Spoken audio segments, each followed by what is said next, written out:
Rail रोको आंदोलन होगा। जो आंदोलन 13 फरवरी से हरियाणा पंजाब के बॉर्डर के ऊपर चल रहा है, वही आंदोलन से हम लोगों ने पूरे देश वर्ष में आज रेल रोको का आह्वान किया है।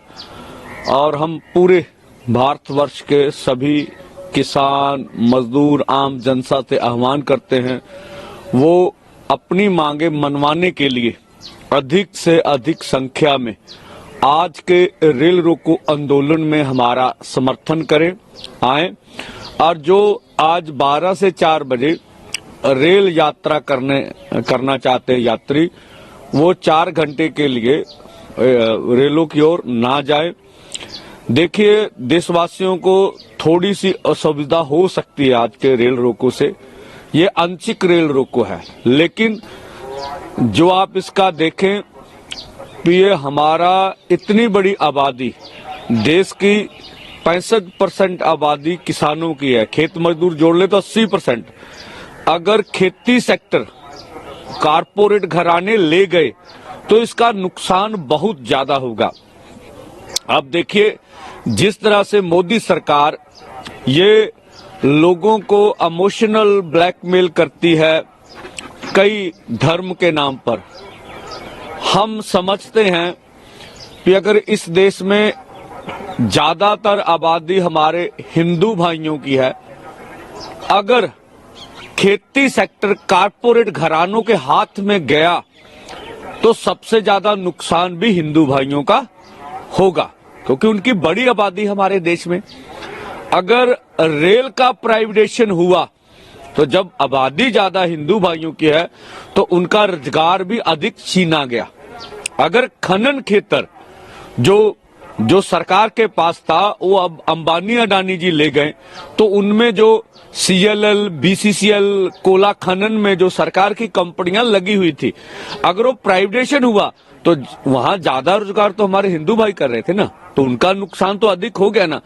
तो जिस देश में ज्यादा आबादी जिस धर्म को मानने वाली होती है उसका नुकसान उतना ही ज्यादा अधिक होता है। तो मोदी सरकार पूरे देश भर के जितने भी देश के किसान मजदूर है, उनमें से ज्यादा तो भाई इस देश की आबादी हिंदू भाइयों की है ना, तो ज्यादातर लोग तो हम खेती कर रहे हैं या खेत मजदूर हैं। तो अगर खेती सेक्टर में कुछ भी नुकसान होता है तो देश का नुकसान होगा। अगर हम MSP लीगल गारंटी कानून बना लेते हैं, जो बोला जा रहा है ये पंजाब का आंदोलन है, ऐसा नहीं है भाइयों, तो इसका सबसे ज्यादा फायदा हिंदू किसान मजदूर को होगा। बेशक किसान मजदूर का कोई धर्म नहीं होता, हम तो देश के लिए अन्न उगाते हैं, अन्न पैदा करते हैं और इस देश के अन्नदाता हैं। हमारा कार्य हम बहुत सफलता से कर रहे हैं। पर जिस भाषा में भाजपा आपको इमोशनल ब्लैकमेल करती, मैं उस भाषा में ये अपनी बात रख रहा था।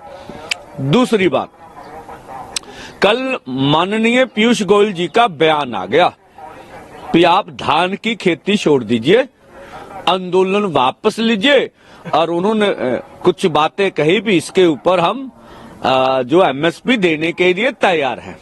देखिए, अगर 60 के दहाके में जो हरा इनकलाब आया, जब उस समय के प्रधानमंत्री लाल बहादुर शास्त्री जी ने जय जवान जय किसान का नारा लगाया, तो पंजाब में धान की रुपाई नहीं होती थी। हम लोग यहाँ जो विभिन्नता वाली खेती ही करते थे। हमारे यहाँ सूरजमुखी, तेल बीज, दाल बीज, गन्ना, कपास, नरमा सभी कुछ होता था पंजाब में। अब जब देश ने आवाज लगाई तो पंजाब हरियाणा ने सबसे अधिक इस आह्वान का सहयोग किया कि हमारे देश को बाहर की कंट्रियों से जो है अनाज मंगवाना पड़ता है, तरह तरह की शर्तें लगाते हैं। तो भाई हमने अपनी फिक्र नहीं की। ये वैज्ञानिकों का कहना था भी अगर पंजाब में धान लगेगा तो उसका जमीन के नीचे का पानी खत्म हो जाएगा, जबकि हमारे यहाँ तो बारिश बहुत कम होती है। बेशक बिहार में, असम में, तमिलनाडु में ये क्षेत्र थे जहां अधिक बारिश होती थी, वहां धान लग सकता था। हमारे पंजाब हरियाणा में धान के लिए उचित वातावरण नहीं था। फिर भी हमने सरकार की बात मानी और देश के लिए अन्न पैदा किया। आज देश के स्टोर भर गए भाई। अब हमें बोलते हैं आप छोड़िए, हम छोड़ने के लिए तैयार हैं। अब 23 फसलें का दाम आप दे रहे हैं। कुछ लोग बोल रहे हैं आपकी मांग क्या, हम बोलते हैं भाई जिन फसलों के ऊपर सरकार रेट तय करती है उस तय रेट से नीचे हमारी किसान की फसल की खरीदी नहीं होनी चाहिए। उसके लिए हम लीगल गारंटी चाहते हैं भाई। ये हमारी मांग कोई अनुचित मांग नहीं है। अगर आप देखें माननीय प्रधानमंत्री जो आज है, जब वो 2014 में आए तो उनकी एक वीडियो में उपलब्ध भी करवा दूंगा। उन्होंने कहा था भी जो संकल्प पत्र हमने लिखा है हमारी सरकार बना दीजिए, कैबिनेट की पहली मीटिंग में किसानों को कर्ज मुक्त कर देंगे, उपलब्ध करवा देंगे उनको। और उन्होंने ये भी कहा था भी हम डॉक्टर स्वामीनाथन कमीशन की रिपोर्ट लागू करेंगे। और देखिए सुप्रीम कोर्ट में हल्फनामा भाजपा ने दायर किया कि यह रिपोर्ट लागू नहीं हो सकती। पिछले आंदोलन में माननीय खेती बाड़ी मंत्री जब तोमर जी थे, उन्होंने कहा भी 17 लाख करोड़ रुपया खरीदी पे लगेगा अगर सभी फसलों की एमएसपी हम देते हैं। ये अनुचित बयान है। जब सरकार खरीदेगी तो उन्होंने आगे बेचना भी है ना भाई, तो उनको प्रॉफिट होगा। ये देश को गुमराह किया जा रहा है। और आप देखिए सरकार कह रही है कि आपका जीडीपी में खेती सेक्टर का हिस्सा 15% है। अगर हमको आप लीगल गारंटी कानून बना के दे भी दीजिए तो भाई कितना देंगे, 5% तो दे दीजिए। अगर लीगल गारंटी कानून बन गया, जो सरकार एमएसपी घोषित करती है उसके नीचे हमारी फसल ना बिकी, हम सबसे बड़े खपतकार हैं भाई देश के।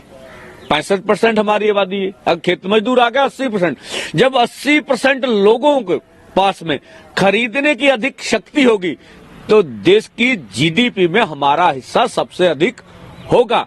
इससे पूरे भारतवर्ष को फायदा होगा। हाँ, वो अलग बात है कि हमारी सरकार इस समय की वो कारपोरेट घरानों को खुश करना चाहती है, उसके लिए सोचती है, उसके लिए कार्य करती है, जिसका हमें खेद है कि अगर आप कारपोरेट घरानों का पिछले 10 सालों में 14,53,000 करोड़ रुपया खत्म कर सकते हैं, आप कह रहे हम नहीं, तो उसके लिए जो कानून बना है, जो अपने बना के रखे हैं, नॉन परफॉर्मेंस एसेट के नाम पे उनका कर्ज खत्म कर देते हैं, राइट ऑफ कर देते हैं। ये दो ढंग से आप खत्म करते हैं उनका कर्जा। भाई हमारे किसान तो आपके अनुसार 118 किसान और खेत मजदूर रोज खुदकुशी कर रहे हैं कर्ज के कारण। तो हमारी तो व्यवस्था बहुत खराब है इसलिए। और दूसरा, हमारा आंदोलन करना देश के संविधान के अनुसार अधिकार है। आंदोलन तो हम कर सकते हैं। तो आप संविधान के अनुसार अगर हमें आंदोलन करने देते तो शायद इतना लंबा आंदोलन ना चलता। और आपका अधिकार है, आप कहते हैं भी भारतवर्ष, माननीय प्रधानमंत्री जी का बयान है, भारत, पूरा भारत मेरा परिवार है। बहुत अच्छी बात है माननीय प्रधानमंत्री जी की। भाई अपने परिवार पर कौन गोली चलवाता है? अपने परिवार की गोली चला के शहीद शुभकरण जी को शहीद क्यों किया जा रहा है? अपने परिवार के लोगों को जख्मी क्यों किया जा रहा है? हरियाणा में जो आपका परिवार है माननीय प्रधानमंत्री जी, वहां 75,000 अर्धसैनिक फोर्स क्यों लगे हुए हैं? कल से छापेमारी क्यों की जा रही है? तो जब भाजपा सरकार, भाजपा की पार्टी विरोधी दल में रहती थी तो वो भी तो इस तरह के आंदोलन करती थी। तो ये भी कहते थे भी आंदोलन करना हमारा अधिकार है। भाई सभी का अधिकार है, ये देश सबका है, सबका आंदोलन करना अधिकार है। तो इसलिए जो पीयूष गोयल जी कह रहे हैं, हमारा आंदोलन करना अन्न का सवाल नहीं है। अगर आप कॉन्ट्रैक्ट बेस्ड खेती के अनुसार समझौता करना चाहते तो ये कभी नहीं होगा, इसको हमने रद्द कर दिया। अगर आप, अभी भी समय है सरकार के पास, सारे विपक्षी दल भी इस बात से सहमत है कि आप पार्लियामेंट में लीगल गारंटी कानून लेकर आइए और उसको पास कर दीजिए। बाकी और मांगों पे वार्ता करके समस्या का हल किया जा सकता है। तो ये जो आपका परिवार है, ये परिवार माननीय प्रधानमंत्री जी इंसाफ मांग रहा, लखीमपुर खीरी गोलीकांड का इंसाफ मांग रहा, खनौरी गोलीकांड में जो भी जिन्होंने दिल्ली से या हरियाणा से निर्देश दिए हैं उनको पकड़ के जेलों में डाला जाए, तो आपका परिवार आपके ऊपर खुश हो जाएगा कि हमारे प्रधानमंत्री जी अच्छे निर्णय ले रहे हैं। और जिस तरह से आप पूरे देश भर में ये अधिकार क्षेत्र आपका है, चुन कैंपेन कर रहे हैं, करिए, पर आप किसानों के ऊपर एक शब्द तक नहीं बोल रहे हैं, ये अनुचित है जो हमें लगता है। तो आज रेल रोको आंदोलन जो सरकार दावा कर रही थी, ये पंजाब का आज आपको सब कुछ नजर आ जाएगा। बेशक आज कल से हरियाणा में किसान लीडरों के घरों के ऊपर छापेमारी की जा रही है और पूरा आज 3 करोड़ पंजाबी इस आंदोलन को जो समर्थन कर रहे हैं वो रेल लाइनों पे बड़ी तादाद में आपको नजर आएंगे। तो पंजाब के सभी जिलों में ये रेल रोको आंदोलन होगा। मैं स्वयं अमृतसर के पास जो देवीदासपुरा गांव है, फाटक है, वहां होऊंगा। सभी लीडर, बड़े लीडर, जहां जहां पर भी रेल रोको आंदोलन चलेगा वहां हम शंभू के ऊपर भी रेल रोको करेंगे। इस तरह से राजस्थान में, हरियाणा में, इस तरह से यूपी में, इसी तरह से अपना केरला में, इसी तरह से कर्नाटका में, तमिलनाडु में, पश्चिमी बंगाल में और बिहार में, मध्य प्रदेश में और बहुत पूरे देश भर में ये आंदोलन, रेल रोको आंदोलन होगा। बेशक जहां भाजपा की सरकार है वहां किसानों के ऊपर अधिक से अधिक जुल्म किया जाएगा। वहां के हम किसानों को कहते हैं खेत खलिहानों से निकलिए, जहां तक जा सकते हैं भाई वहां तक जाइए। किसी किस्म का हमने सरकार टकराव नहीं लेना है, अपना लोकतांत्रिक अधिकार है, अपनी बात कहने का हक सभी को अपनी बात कहनी है, देश के समक्ष अपनी मांगों को रखना है। सर, बाहर भी स्टूडेंट्स ने कुछ मुल्कों में प्रोटेस्ट किया है, मार्च किया। हाँ, ब्रिस्टन में अभी जो हमें खबर मिली है, जो बहुत बच्चे हैं स्कूल के, तो उन्होंने नो फार्मर नो फूड के तख्तियां लेकर उन्होंने लगभग वहां प्रदर्शन किया है, जो हमारे देश से बहुत दूर हैं। और देखिए वहां जमहूरियत है, लोकतंत्र है। उनके स्कूल के अध्यापकों ने ये कहा कि स्कूल से बाहर सभी को अधिकार है, हमारे अधिकार से जो मर्जी वो कर सकते हैं। एक वो देश है जो लोगों को आंदोलन करने देते हैं। आप यूरोप देखिए, पूरा यूरोप आंदोलन कर रहा है। तो जो हमारे भारत में तस्वीरें आ रही हैं हमारे ऊपर जुल्म करने की, वो यूरोप से नहीं आ रही। सर, इलेक्शन पास आ रहे हैं, इलेक्शन को कैसे देखते हैं आप? सुनने में आया इलेक्शन थोड़ा आगे बढ़ा रहे हैं। हाँ, देखिए जिस तरह से आज इलेक्शन कमीशन के एक बड़े मेंबर ने रिजाइन कर दिया है, और जो हम देखते रहे हैं कि सरकार एक कानून लेकर आई थी, वो कानून में जो स्वयं प्रधानमंत्री जी की एक वोट होगी, एक विपक्ष की होगी, और जो सीएजी था उसको बाहर निकालने की बात हो रही है। तो मुझे लगता है ये देश के लोकतंत्र के लिए ठीक नहीं होगा। जिस तरह से हम पहले पारदर्शी ढंग से अपने जो हमारा स्वतंत्र चुनाव आयोग है उसके मेंबरों की चुनाव करते, तो अब भी ऐसा होना चाहिए। तो पूरे देश का भरोसा जो है चुनाव आयोग पर बना रहे, क्योंकि देखिए हमसे ये रिलेटेड कैसे है कि अब आगे की सरकार पूरे देश के लोगों ने चुननी है। अगर किसान मजदूर के पक्ष वाली सरकार आती है तो ज्यादा अच्छा होगा कि हमारे मांगों का शायद निपटारा हो जाए। तो हम तो चाहेंगे कि इस बार पहली बार ये होगा कि जब भारत पूरा नई सरकार चुनेगा तो देश का किसान मजदूर रोड पर होगा और वो अपना एजेंडा तय करवाएगा पूरे देश को। अगर इस बार कारपोरेट का एजेंडा जो हम चलने नहीं देंगे, इस बार और एजेंडे नहीं चलेंगे, देश के किसान मजदूर के एजेंडे के ऊपर पूरी राजनीति को हम घुमाएंगे जो देश के पक्ष में है, ऐसा हमारा मानना है। नेक्स्ट रणनीति आपकी क्या है? इससे आगे रेल रोको के बाद आपकी आगे रणनीति क्या है? हाँ, देखिए एक तो आंदोलन हरियाणा और बॉर्डरों पर जारी रहेगा। इसके लिए 1-2 दिन में हम मीटिंग बुलाएंगे, बैठक बुलाएंगे, बहुत से निर्णय के बारे में लीडर सोच रहे हैं, तो ये आंदोलन तो चलता रहेगा। अलग अलग तरह के आह्वान पूरे देश भर में आएंगे और पूरे देश भर में हम लोग जाएंगे और पूरे देश भर में ये आंदोलन और आने वाले समय में तेज किया जाएगा। सर, जैसे सुनने में एक वायरल हो रहा है कि किसान नेता आने वाले सभी इलेक्शनों में सरकारों से बायकॉट कर रहे हैं। हाँ, देखिए, अभी इस बारे में कोई बात तो नहीं हुई है। हम इतना जरूर कहना चाहेंगे जो पंजाब में हो रहा है कि जो भी भाजपा के साथ गठजोड़ करेगा, कोई भी करे, जिन्होंने हमारे किसानों का कत्ल किया है, जिन्होंने हमारे लोगों को जख्मी किया, तो हम किसानों की कातल किसी गठजोड़ को बख्शे नहीं। हमारे लोगों का गुस्सा भाजपा समेत गठजोड़ पर तो निकलेगा ही निकलेगा। हम उनको निशाना करेंगे। इसलिए जो भी गठजोड़ हो रहा वो जरूर सोच ले इस बारे में कि वो गठजोड़ करने से पहले सोचें।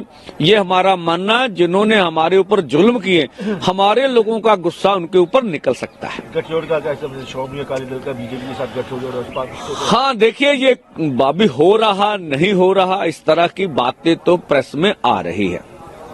अब वो उनके प्रदेश अध्यक्ष का दावा है कि हमारी रीजनल पार्टी है, तो ये पहले आरोप लगाते रहे हैं कि हमारी श्रोमणी कमेटी को भाजपा तोड़ रही है, हम रीजनल पार्टी हैं, तो हमारा रिलीजन अलग है, तो हमें नुकसान किया जा रहा है।